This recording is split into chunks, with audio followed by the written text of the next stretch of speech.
L'édito écho à présent, Nicolas Barré. Nicolas, ça n'a pas tardé.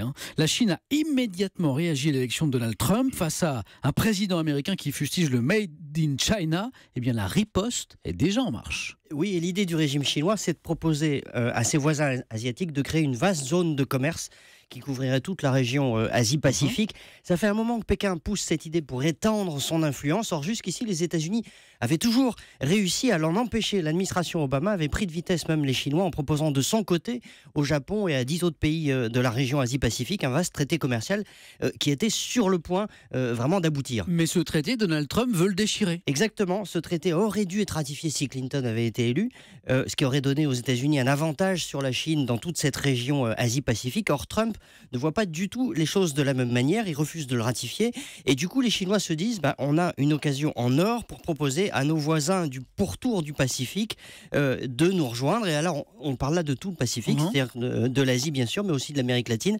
Le président chinois Xi Jinping ira au Pérou ce mois-ci pour promouvoir son idée de grande zone commerciale transpacifique. Donc en gros, Nicolas, la Chine veut profiter de l'isolationnisme de Trump pour étendre son influence. Oui, les diplomates chinois d'ailleurs l'expliquent très bien, puisque les États-Unis se replient sur eux-mêmes, on va remplir ce vide. C'était la grande inquiétude stratégique d'Obama. Les États-Unis voulaient se traiter avec leurs voisins du Pacifique pour verrouiller leur statut de puissance dominante dans la zone. Le Japon le voulait aussi pour contenir la puissance chinoise. D'ailleurs, le gouvernement de Tokyo s'était précipité ces dernières semaines, s'était dépêché pour ratifier ce traité de crainte justement que Trump soit élu.